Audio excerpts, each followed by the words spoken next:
Tapedeck Media. Removing the mindset and stop us a lot. We're gaining cash, we're breaking the past. Jokes are our currency, laughter's the aim. Tune in with us, let's play our game. Come on and gather, it's a wild ride. Move the mindset, we're ready to go. Dean and Cash bring the comedy flow. With every tale, we're spreading joy wide. So come take a seat, join the fun ride.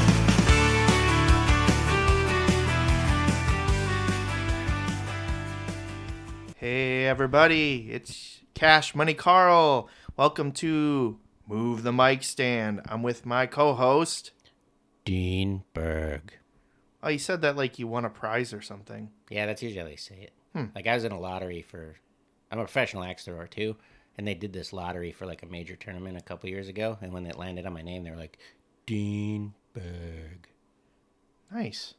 Oh, I want to do it with mine now. Let's see how it sounds. Well, no, it can't really work because I have three names. I'm like a assassin or something, right?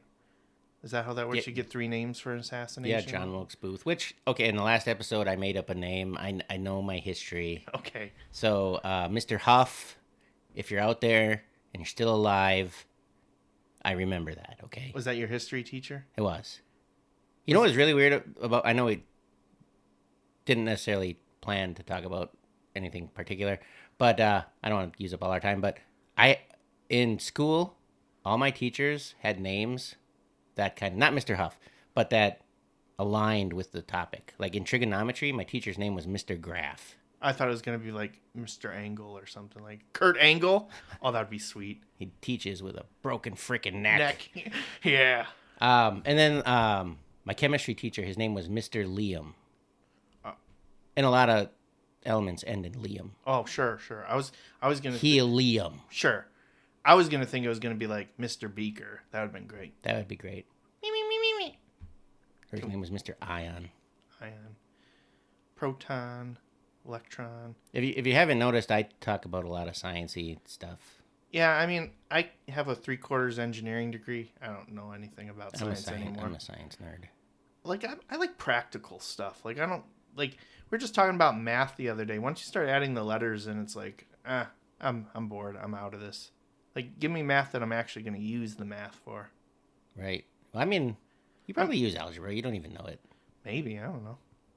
I can't give an example right now. I can't give an example either. That's what I'm but saying. you probably I don't know. I think it creates a level of critical thinking that helps people. Sure. I mean, isn't that the whole thing? It's less about finding necessarily the right answer. It could be multiple right answers. Yeah. It's about knowing how to solve the problem, I Right. guess. The problem-solving aspect. But Right. no, I don't really feel like I'm talking about cosine and tangent every day. I do. I feel like that's what they were gearing us up for. I do every time I go for a loan. I need a cosine. Cosiner. Well, okay. And I don't. And I go off on tangents all the time, like I just did at the start of this episode. Well, that's not math. Wait, so did you have other teachers, though, that aligned with that? Or you just have two examples and that's all you're going to give me? Trying to think. What was your gym teacher's name? Jim? His name That's was too on the nose. His name was Mr. Aerobics. No, it wasn't. Come on. No, I had a couple of them. Honestly, I don't remember. There's a guy named Benino. Sounds Italian. Probably was. He was a character. Did he wear a wife beater and a gold chain as your gym teacher? He had a gold chain and track pants. Okay, so getting close to the right thing there. Yep. Nice. Actually, I have a lot of siblings that are significantly older than me. So as old as you think I am, they're older. Your siblings had the very first gym teacher of all time. And it was Mr. Benino. Huh. Yeah. So if you're out there, Mr. Benino, probably not. He could be. Maybe. Maybe that's all he does is just hoping one day that we were going to start a podcast. Yeah, there's another teacher. His name was Mr. Wood. Shop teacher? I wish. Oh. No, he was the vice principal. Vice principal. Yeah. I'm really, if people start digging in, they're going to find out where I'm from. Yeah, well, that's your guys' fun puzzle for this week is figuring out where Dean is from, I guess. But if you already know, don't spoil it for everybody else. It. Yeah, don't be those fake commenters on Facebook where they just post let people have fun. Yeah. Let people have fun. Yeah, let people have fun. Speaking of fun, let's talk about our comedy tip of the week. All right. You want me to do it? Yeah. All right. All right. Probably the second thing I was ever told after move the mic stand was don't run the light. You know, because when you start off, you're usually at open mics. Back in 2008 when I started, there wasn't any around here anywhere, so you jumped on shows. But now there's open mics everywhere. Well, we should probably, one, explain what an open mic is. And two, we should probably explain what the light means, too. Okay. Because how else do you know what not to run, what that really means if you're not familiar, I guess, Yeah. right? Because not everybody that's listening. I mean, again, probably most people that are listening to this probably have some comedy Maybe not. influence or They whatever. might not. But maybe not. Maybe we just happen to pick up a group of people that are just interested in the weird things that we have to say. Like Mr. Liam or Mr. Graff or Mr. Benino. Yeah. They weren't funny. And Mr. Wood. Don't forget Mr. Wood. Mr. Wood, his name was just kind of funny. Yeah. He was like, All right. So Anyway. I'll explain what an open mic is then. I guess you can say what the light is. Yep. Open mic is basically, I want to say it's like a practice show, really. Mm-hmm. You're going there mostly to run through jokes that you're not sure if they're going to work, or just new stuff, or it could be like jokes that you have worked on and you thought of a new like tag to add to it, so more emphasis on the joke or more material to that, components or whatever, and you're trying to reword it or figure out, can I say this in a different way that makes it funnier or shorten stuff up or whatever. But either way, it's pretty much practice. You're still doing a show, so you're like in front of people, hopefully, and just going over that material and doing like that practice run. well, and when people are new, that's how you get started. Yeah, because it's unlikely you're getting a paid show right. saying, "Hey, I want unless to you're do comedy." unless you're like a movie star or you're already a celebrity doing something else, and then It could be possible that you could get one too, like if you have like a theater background or something too. But yeah, maybe. But they for the call most them, part, it's going to be open mics. yeah, and they call them open because they let like general public anybody Right. can. Anyone can sign up to do it, and there's all different formats on how you can get onto an open mic, right? Yeah. Like you might hear terminology for like a bucket spot, which means they put your name in a bucket, and if you get pulled, then you get to perform. Or some places will have a list, and it's first come, first serve. Or some places, and this is personally, I prefer this way, is advanced sign up, so I know for sure Yeah. when I'm on a show or on an open mic. Yep, I like those too. Yeah. For sure. And But all right, so then what?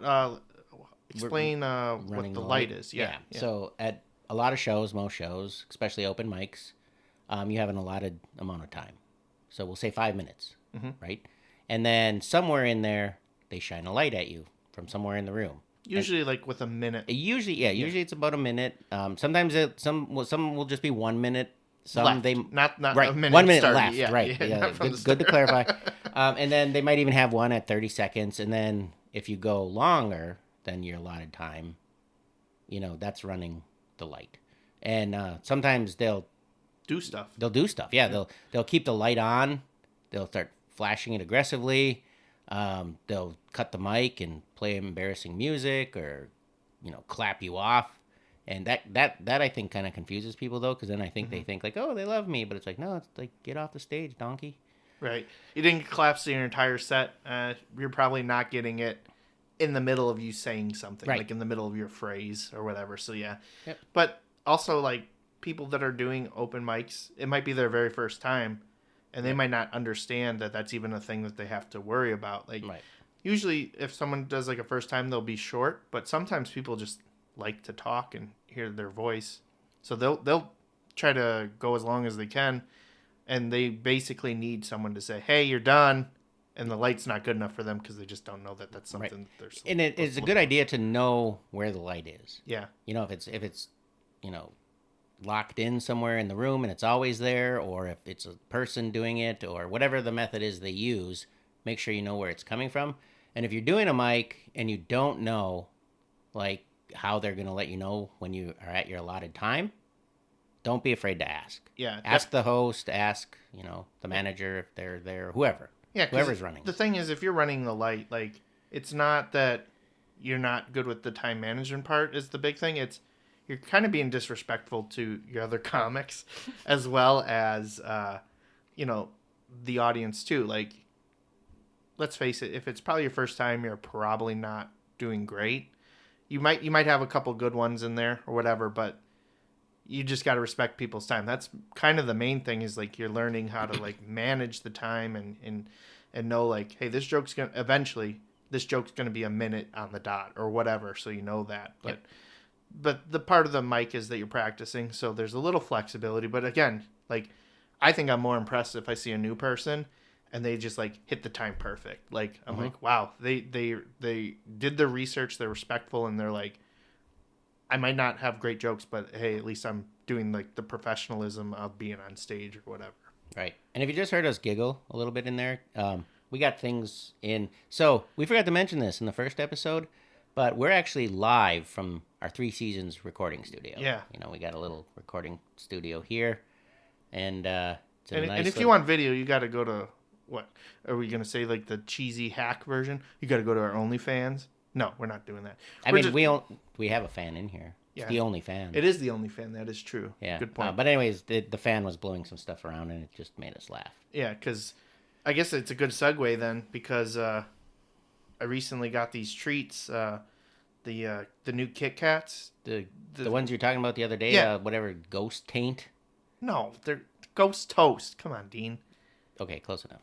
I mean, it's just, spooky for Halloween, right? Because we're in October right now. But yeah, Ghost Toast. So it was like a cinnamon toast. Yeah. And then it was orange, which was... That was weird. I thought it was going to be like a white... We tried them. Yeah, like, why be orange? Like, for pumpkin, it's ghost, so be white. Like, you could do white chocolate. Yeah. I don't know. They're good, though. Yeah. I liked them. Yeah, I'll have another one, I'm sure. They actually had a buttery flavor to them. I thought they were going to taste just like the churro ones, but they didn't. No, they were pretty buttery. I that's like the best food, though, personally, to me, is like, butter? I like butter and everything, right? But no, like, people like to say it's a struggle meal, but like, you just make some toast, put some butter on it, and then sugar cinnamon. That's what I always got. Oh, like that too. Yeah, but I like toast with just butter. Well, yeah. Whenever I was sick, that was always the cure. 7-Up and buttered toast. And some crackers and chicken noodle soup, or just the toast was the thing to go for you to start. It was the toast. Toast. Which kind of gets me to the idea of like, I'm disappointed with breakfast spots. Like, they should be able to step up their game, or I'm going to just start bringing a little bottle of cinnamon sugar with me. Like, you get buttered toast with your meal, like on the side, right? Well, you could ask for some. I never even, it's like, I would never even think to ask that because it's not listed on the menu or anything, but like. But they obviously probably have cinnamon and sugar. They probably do. Yeah. I mean, yeah, of course they do. But it's like, why wouldn't you market that? Like, you see online, like, people are talking about like cinnamon sugar toast is like the best thing that they had from their childhood. Why wouldn't you tap into that nostalgia? Sometimes we didn't have cinnamon. Okay. It was just butter with sugar. And sugar. Brown sugar or regular sugar? Regular. We make sugar sandwiches. Yeah. Yeah.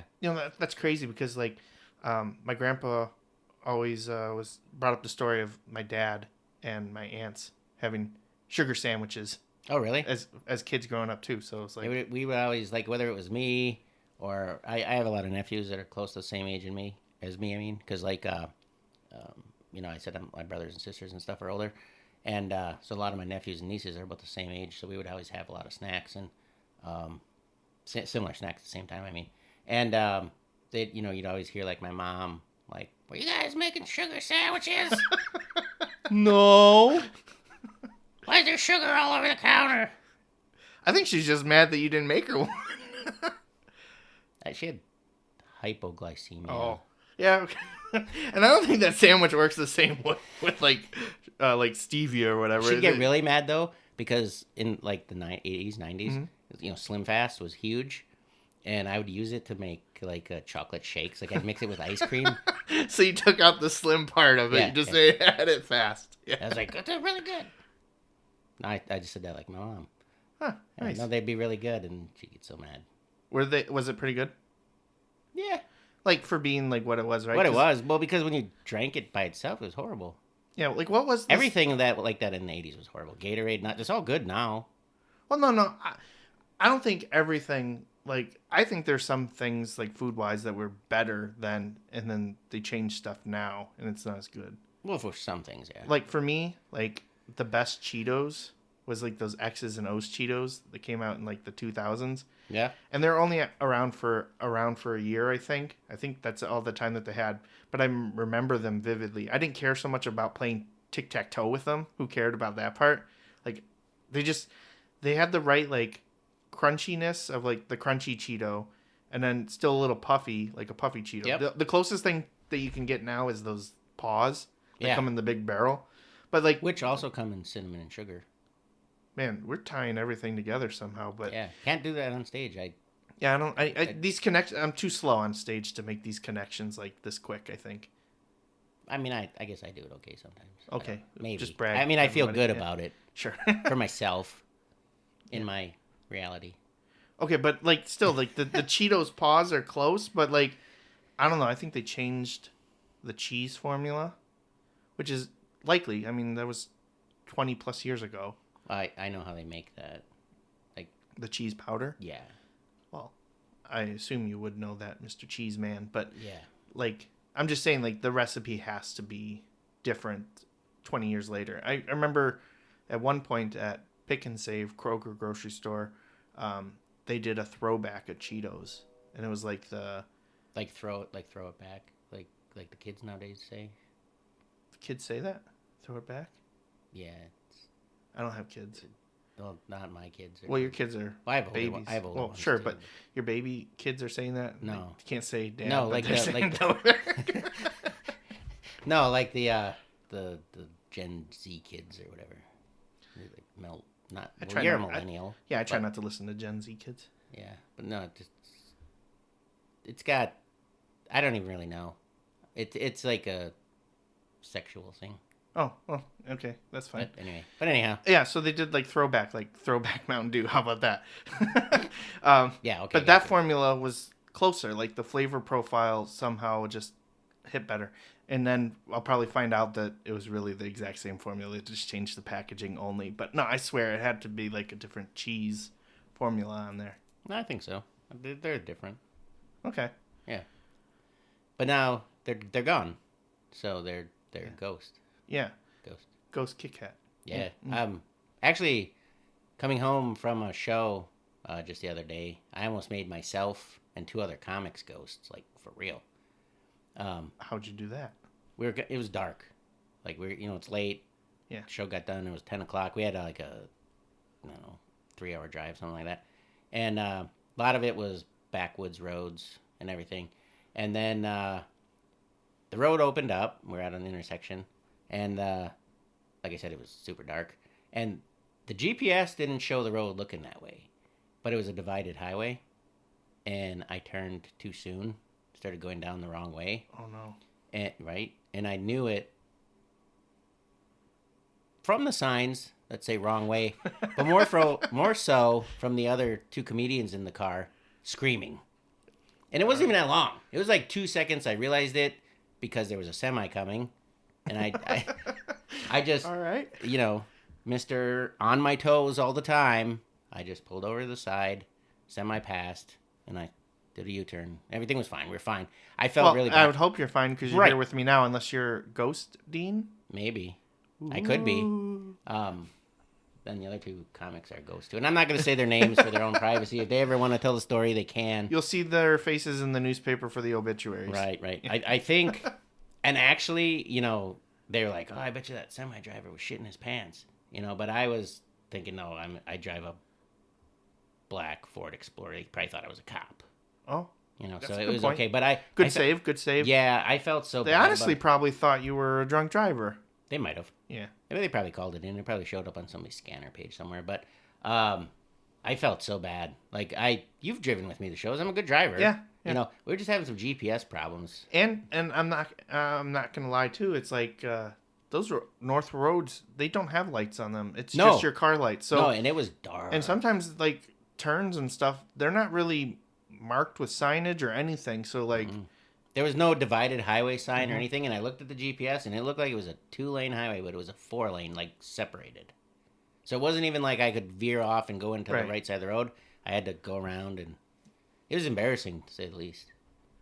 Well, they might just have some new material, so they should be thanking you. Actually, Probably. yeah, they should be writing. It was all in the essence of comedy. But like they do all this road construction, especially here in Wisconsin. Right. You would think that that's something that they need to work on, is having some lighting. I don't know if there's some sort of interval that they have to have lighting so many feet apart or whatever, but like, man, it's scary up north because a lot of deer too and everything. Yeah. It's like just having a little bit of lighting that's not just your vehicle would probably be beneficial to some extent. And it was like the night was absorbing the light from my vehicle. Like, it didn't look like it was penetrating at all. Was there fog or anything? No. Like, no, There it's just there was no moon. no moon, so No moonless moon. night. Yeah, It was just dark, cloudy.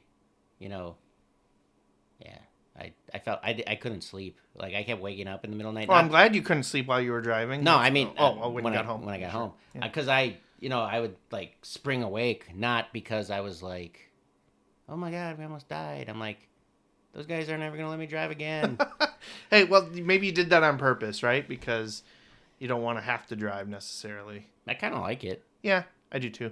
It's kind of you feel like you're more in control because you can decide, okay, we're leaving now or whatever too. Right. Yeah. Right. Yeah. So- All right. All right. That was a good story. I'm glad you're alive. Yeah. Nobody more than me. Fair enough. All right. Well, that was our second episode here on Move the Mic Stand. We're still open for sponsorships. Otherwise, we're going to have to probably be stuck with like Kit Kat Ghost Taint or whatever. And I don't know if that's really a great sponsor. So, Right. And I don't even know that Kit Kat would want to sponsor us. It'd probably just be Ghost Taint. yeah, we do probably have the right body type to be sponsored by Kit Kat. But, I thought you were going to say by taints. well, we got those too. So, all right. Yeah. Well, And whoever welded that, they can put a bead like you can't believe. At least on me. I don't know if you know much about welding. yeah, I I know enough about welding, but I don't know if we need to go in depth about how my taint looks. How it's beaded. Yeah, I don't know that either. But anyways, Yeah, well, that's a great that's a ending good to our note. second That's a episode. good note to end on. So, I'm Cash Money Carl, and I'm Dean Berg. and this is Move the Mic Stand. See you next time. Yep. Later, guys. That's it for today, but hold tight. We'll be back soon with more laughs inside. Move the mic stand, we're ready to go. Dean and Cash bring the comedy flow. With every tale, we're spreading joy wide. So come take a seat, join the fun ride. This has been a Tapedeck Media production. Thank you for listening.